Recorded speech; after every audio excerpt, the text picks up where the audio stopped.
There is something happening inside of you right now, not something you can fully explain to the people around you.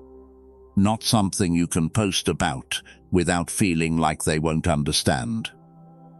Not something that fits neatly into any category they have for you. It is a shift. A quiet, relentless, undeniable shift. And the people who wrote you off, the ones who laughed at your dreams in private, who smiled to your face but doubted everything you were becoming, the ones who shook their heads when you said you were going to do something different with your life, they feel it too. They just don't have words for it yet. Welcome. Welcome to the moment before everything changes. My name doesn't matter right now. What matters is that you are here. And you are here for a reason. Because if you found this video, if something in you kept scrolling until it landed here, then you already know, somewhere deep in the architecture of who you are, that this message was meant for you. This is Last Call for the Chosen, and today we are going to talk about something that nobody in your life has ever fully said to you. They underestimated you, and it broke you. And then, slowly, painfully, beautifully, it built you into something they were never prepared for. Stay with me, because by the time this is over, you are going to understand yourself in a way you never have before. Can I tell you something that most people are too afraid to admit out loud? Being underestimated is one of the most psychologically painful human experiences that exists.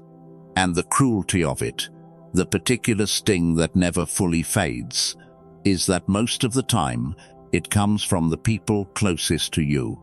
Not strangers, not enemies, the people who ate at the same table. The people who called themselves your friends. The ones who said they believed in you right up until the moment that believing required something from them. Maybe it was the way they changed the subject when you talked about your goals. The polite smile that didn't quite reach their eyes. The way they never asked follow-up questions, as if your dreams were a phase, a temporary inconvenience in an otherwise ordinary story they had already written for you. Maybe it was more direct than that. Maybe they told you, you're too sensitive. You think too much. Who do you think you are? That's not realistic. You need to be more practical. People like us don't do things like that. People like us. There is no sentence in the English language that has quietly murdered more potential than those 3 words. Because when someone says that to you, what they are really saying is, stay in the box I have drawn around us both. Don't outgrow me. Don't remind me of what I never tried. And so you tried to shrink. You tried to want less, expect less, become less. You told yourself that maybe they were right. Maybe your ambition was arrogance. Maybe your sensitivity was weakness. Maybe wanting something different from the life you were handed was ingratitude. I need you to hear me right now, and I need you to hear this clearly. You were not too much. You were never too much. You were placed in environments that were too small. You were surrounded by people who could only see as far as their own ceiling, and they mistook your sky for a delusion. That is not a character flaw. That is not evidence that you were wrong. That is what happens when a person with an exceptional internal world is born into ordinary external circumstances. The most important thing I need you to understand in this section, before we go any further, is this. The pain you felt was real. The damage it did was real. And your response to that damage, the way you pulled inward, became guarded, questioned yourself in the dark. That was not weakness. That was a nervous system trying to protect you from a world that hadn't yet learned how to hold someone like you. You were not broken, you were compressed. And there is a profound difference between those two things. A broken thing stays broken. A compressed thing, a pressurized thing, builds energy, builds density, builds a force that cannot be stopped once it finally has permission to move. And something in you is starting to move. Before we get to where you are now, we need to talk about where you have been. Because I suspect you have been through something that you have not fully spoken about. Not to anyone, maybe not even to yourself. There was a period, it may have lasted months or years, where something in you cracked. Not broke, cracked.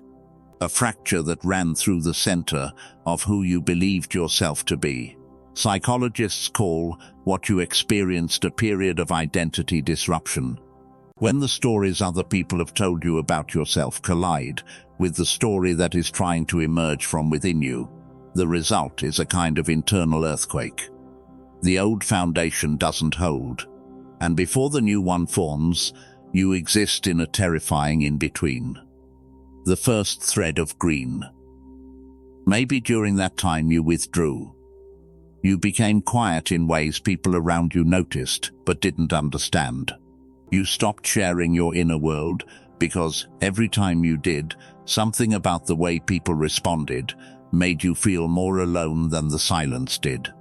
Maybe you masked it. You showed up. You performed the version of yourself that was expected. You laughed at the right moments. You said the right things. But behind your eyes, something was shutting down, or going underground, or transforming in ways you couldn't name and wouldn't dare to try. Maybe you questioned everything. Your purpose. Your worth.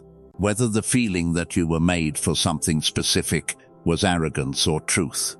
Whether the persistent sense that you didn't quite belong in the life you were living was a sign that you needed to leave it, or a symptom of something wrong with you. Here is what I want to say to that version of you, the one who was in the middle of all of that. You were not losing your mind. You were losing your conditioning. There is a concept in developmental psychology called a disequilibrium phase. It is the period, often triggered by significant life stress or internal conflict, where the psychological structures a person has built, often to cope with early environments, begin to fail. They don't just fail randomly. They fail because the person has outgrown them. The scaffolding that held you up at one stage of your life becomes a cage at another. What you experienced as falling apart was actually your psyche doing something extraordinarily sophisticated. It was dismantling the architecture of a self that no longer fit who you were becoming, often at great personal cost, and always in the absence of a manual. Nobody hands you a guide that says, "Warning, the next 12 months of your life are going to feel like you are coming undone," but you are actually being reconstructed at a deeper level of integrity. That guide does not exist. So most people who go through this think they are failing. They think they are regressing. They think something has gone terribly wrong. What was actually happening was this: you were becoming. Not in the inspirational poster sense of that word. In the biological, neurological, psychological, deeply serious sense of it. The parts of your identity that were formed in response to pain. The hypervigilance, the people-pleasing, the self-minimization, the chronic doubt. Those structures were beginning to dissolve. And in their place, something was forming that had not existed before.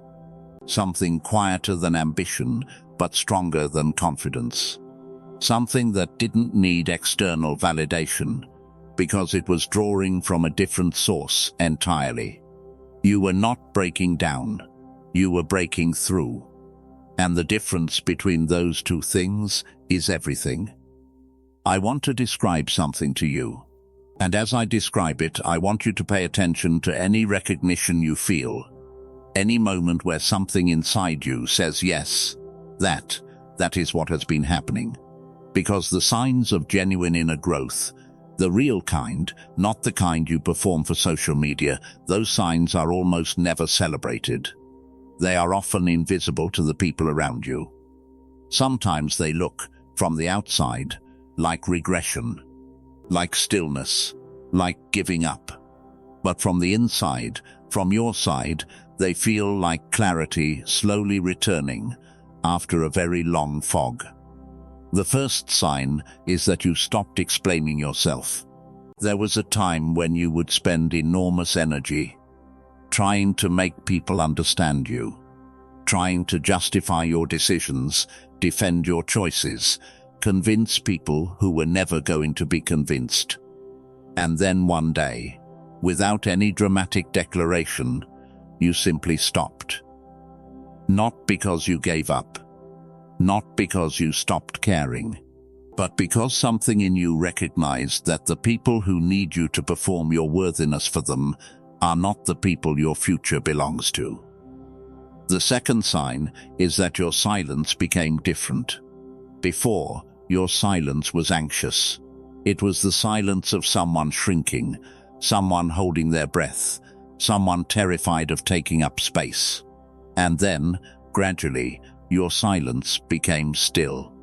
It became the silence of a person who is anchored, of someone who no longer needs to fill every room with words in order to feel safe in it. People around you felt it. They may not have said so, but they felt it, and it unsettled them, because a person who is no longer negotiating for their own validity is a fundamentally different kind of presence. The third sign is that your standards rose without your ego inflating. This is the sign that most people misunderstand. When someone who has done deep internal work begins to raise their standards for who they spend time with, for what they participate in, for the quality of relationship they are willing to accept, the people around them often interpret it as arrogance, as coldness, as thinking you're better than everyone. But that's not what's happening. What's happening is that a person who once settled for scraps, for conditional love, for manipulative friendship, for environments that diminished rather than developed them, has finally developed enough self-respect to recognize the difference between what nourishes them and what depletes them. And they are choosing accordingly. That is not arrogance. That is health. And health can look like rejection to people who have benefited from your previous willingness to tolerate being treated poorly. The fourth sign is that you became comfortable with being misunderstood. For a person who was raised to seek approval, this is enormous. This is a seismic shift in the architecture of the self. Because the need for approval is not a personality trait, it is a survival strategy. It is what happens when a child or a young person learns that love is conditional, that safety requires performance, that belonging must be earned, not given. The day you stopped needing people to understand you, the day you became capable of holding your own truth without requiring anyone else to validate it, that was not you becoming cold or disconnected. That was you achieving something that most people never achieve in their entire lives: psychological sovereignty. The fifth sign, and this one matters most, is that your pain stopped making you smaller and started making you deeper. You used to carry your wounds differently. They made you flinch. They made you reactive. They made you available to people who knew exactly where to press to get a reaction. And then something changed. The same pain, the same memories, the same betrayals, the same losses began to translate differently inside you. Instead of making you bitter, they made you discerning. Instead of making you closed, they made you compassionate, particularly toward others who were going through the same thing. Instead of making you afraid of depth, They made you hunger for it. This is what psychologists describe as post-traumatic growth. Not the absence of pain, but the transformation of it. The discovery that suffering, when it is processed with intention and honesty rather than suppressed or avoided, becomes a source of extraordinary resilience and perceptual depth. You grew, without anyone seeing it, without anyone acknowledging it. In the quiet, in the dark, in the hours when no one was watching, you grew. I need to ask you a question, and I need you to sit with it, not answer it quickly, but actually let it land somewhere inside you. Who were you before the world told you who you were? Before the first person who said you were too much? Before the teacher who didn't call on you?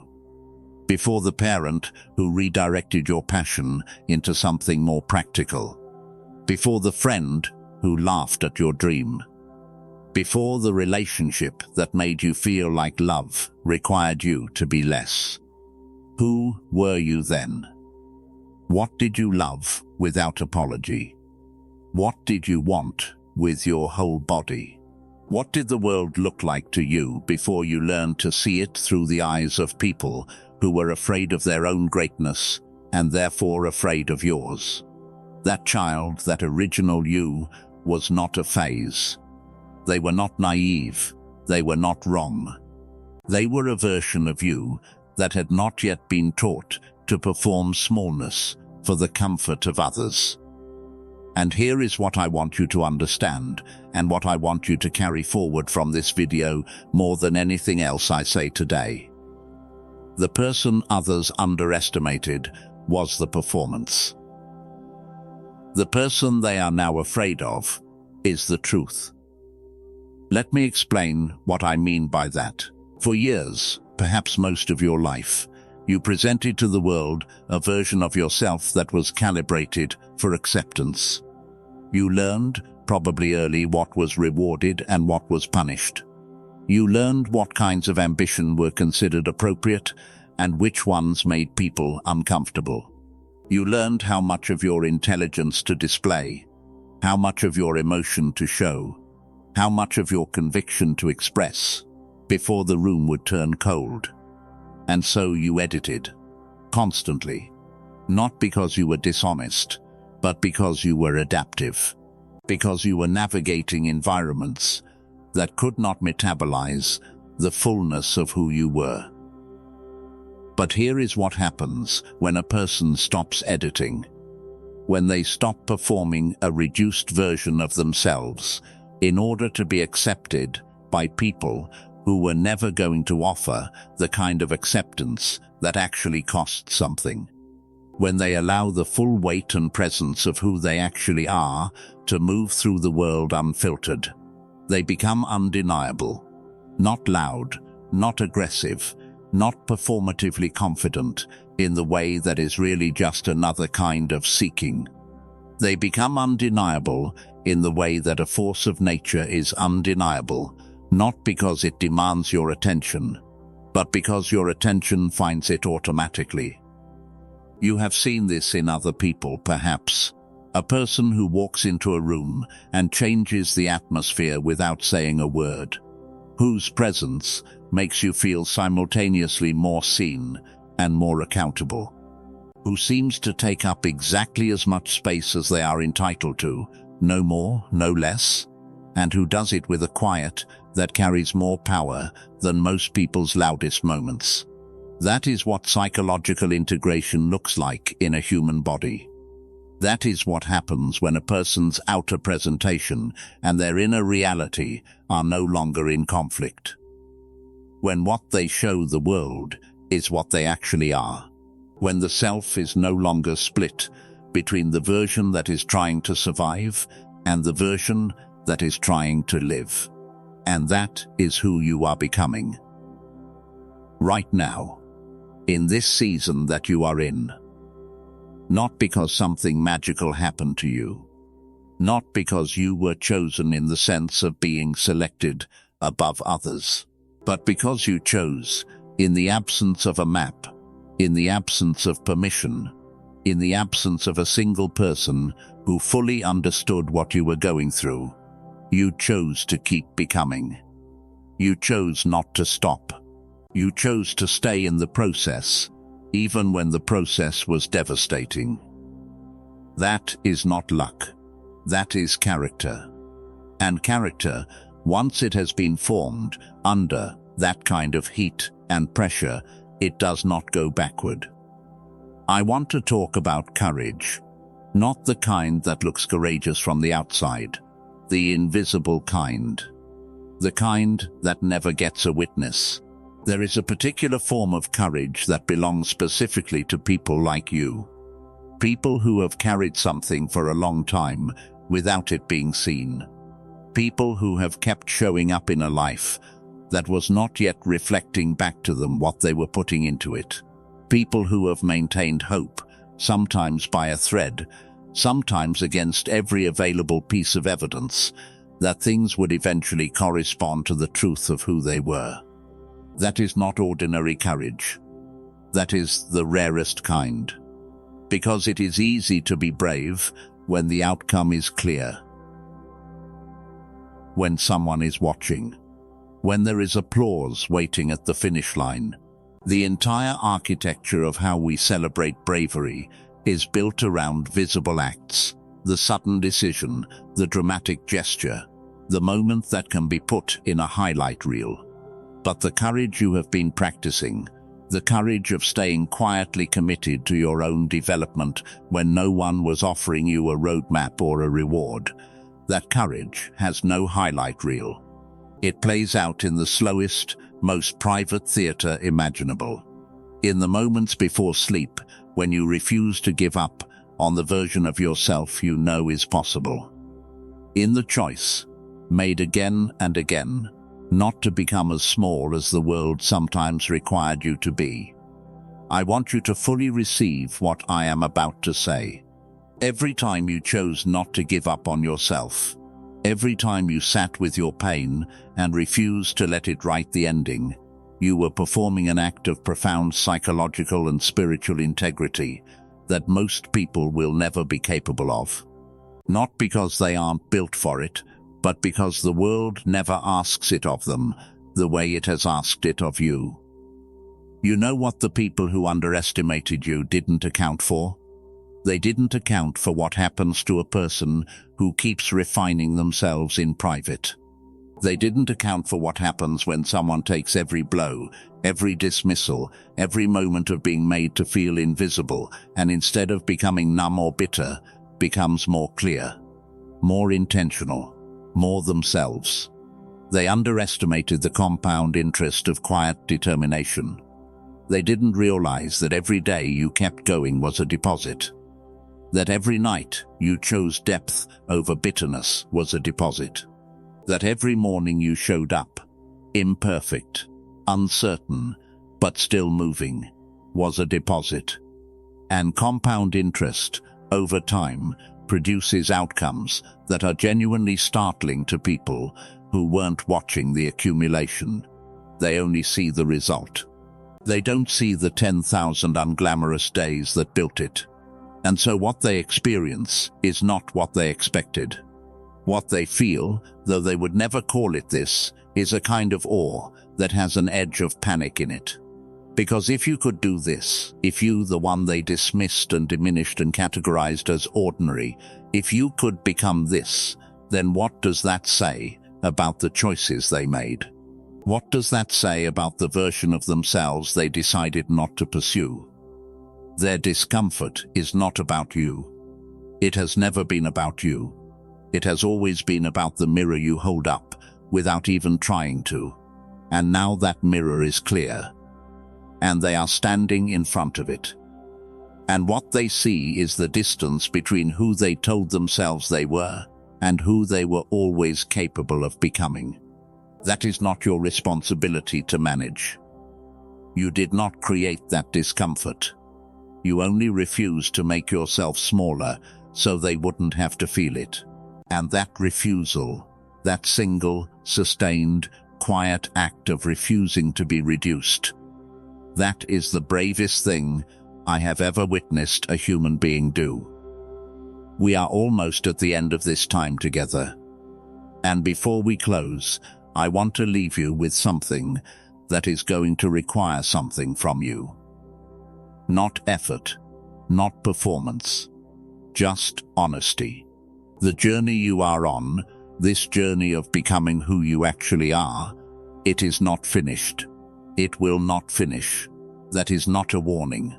That is actually the deepest form of good news I can offer you. The person who keeps becoming never stops arriving at new versions of themselves that are more fully alive, more genuinely present, more capable of both giving and receiving. But the journey has conditions. And I want to be honest with you about them, because you deserve honesty more than you deserve comfort right now. The first condition is self-compassion without self-deception. You have been hard on yourself in ways that have been useful. They have kept you honest, kept you growing, kept you from settling. But there is a version of self-criticism that crosses a line and becomes self-punishment. And self-punishment is not discipline. It is unprocessed shame looking for somewhere to live. You have to be honest with yourself about your progress. Not inflated honest. Not the kind where you convince yourself you are further along than you are in order to feel better. But not diminishing honest either. Not the kind where every step forward is immediately minimized because the destination is still distant. You have to be able to look at what you have built and say, this is real. This counts. And I am building more. The second condition is protecting your energy with the same intensity you have been developing your character. As you grow, as the version of you that was hidden begins to become visible, you will attract new things, new opportunities, new relationships, new invitations. But you will also attract new versions of old tests. New people who, for different reasons than before, will benefit from you playing small. New situations that will seem like progress, but will actually be distractions dressed in the language of opportunity. The discernment you have developed through your pain, use it. Trust it. The part of you that knows the difference between a door that is opening and a trap that is well lit, honor that part. It is one of the most valuable things you own. The third condition is this, and I want you to hold it carefully, because it is both the simplest and the most demanding thing I will say today. Stay loyal to the process even after you start seeing results. Because the most dangerous moment in any person's development is not the beginning, when everything is hard and uncertain and you have nothing to lose. The most dangerous moment is the middle arrival, when things start to work, when people start to notice, when the external world begins to reflect back some portion of the internal work you have done. In that moment, there is a seductive voice that says, "You can coast now. You made it. You can stop being quite as intentional, quite as disciplined, quite as deep. You have earned a break from becoming." Do not listen to that voice. Not because you don't deserve rest. You absolutely deserve rest. And rest is itself a discipline. But because the person you are in the process of becoming requires your continued commitment. Not frantic effort. Not grinding. But the quiet, daily practice of showing up honestly to your own life. Of continuing to choose depth over comfort. Of continuing to ask the hard questions and sit with the answers even when they are inconvenient. Because here is what the people who are now watching you, who are now quietly terrified of what you have become, here is what they do not yet know. You are not at your peak. You have not arrived at the summit of what you are capable of. What they are seeing, what is already startling them, what is already causing them to reassess everything they thought they knew about you, That is not the finished version. That is just the emerging version. And the emerging version is already extraordinary. Let me tell you what I see when I think about you, the person who found this video, who sat through all of it, who recognized themselves in every word of it. I see someone who has been carrying something extraordinary for a very long time in silence. I see someone who has been shaped by pressures that would have diminished most people, but who has emerged from that pressure with more clarity, not less. More depth, not less. More capacity for genuine connection and genuine love, not less. I see someone who, despite every reason the world has given them to become hardened or bitter or closed, has somehow managed to remain open, to remain curious, to remain willing to feel things, to think things, to want things, even when wanting was painful, even when being open cost them. That openness is your greatest strength. Protect it. Not by becoming closed, but by becoming more careful about what you open to. By being sovereign enough in yourself to choose what enters and what does not. And carry this with you from this day forward. The people who underestimated you did not do so because they saw you clearly. They underestimated you because they could not afford to see you clearly. Because an accurate vision of what you are and what you are becoming would have required them to reckon with themselves in ways they were not willing to do. Their ceiling was never your ceiling. Their doubt was never your truth. Their fear of your potential was never evidence against it. It was always, only and always, evidence of its power. Before you go, I need a moment with you. You did not stumble across this channel by accident. I don't believe in those kinds of accidents. Something in you was searching, not for entertainment, not for background noise, but for a voice that would speak directly to the part of you that has been waiting. Waiting to be seen. Waiting to be told that the thing you sense about yourself is real. This channel, Last Call for the Chosen, exists for exactly that person. For the one who is in the process. For the one who is still becoming. For the one who has not yet received public acknowledgement for the private work they have been doing in the dark. If this video moved you, if you felt recognized in it, or challenged by it, or carried by it, then I am asking you to do something. Subscribe. Not for the algorithm, not for me, but for yourself. So that the next time the doubt creeps in, and it will, because growth is not linear and the night always comes before the morning, the next time it comes, there is a voice in your feed that reminds you of who you are and what you are becoming. Hit the bell, so you never miss a message that was made for you. And share this video, not broadly, not performatively, but specifically.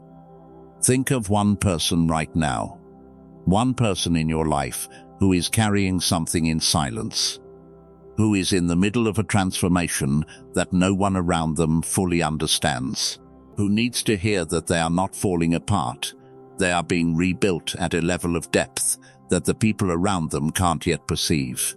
Send it to them. That act, that small, specific, intentional act of recognition may be the most important thing you do today. In the comments below, I want you to write one sentence. Just one. Complete this sentence however it is true for you. I used to believe I was underscore, underscore, underscore, underscore. Now I know I am underscore, underscore. Leave it there. Not for likes, not for responses, although you may receive both. Leave it as a declaration, as an act of claiming the truth of your own story in a public space, without apology, without minimizing, without the performance of humility that is really just self-erasure in polite clothing. You have earned the right to say who you are. Use it. This has been Last Call for the Chosen. I will see you in the next one.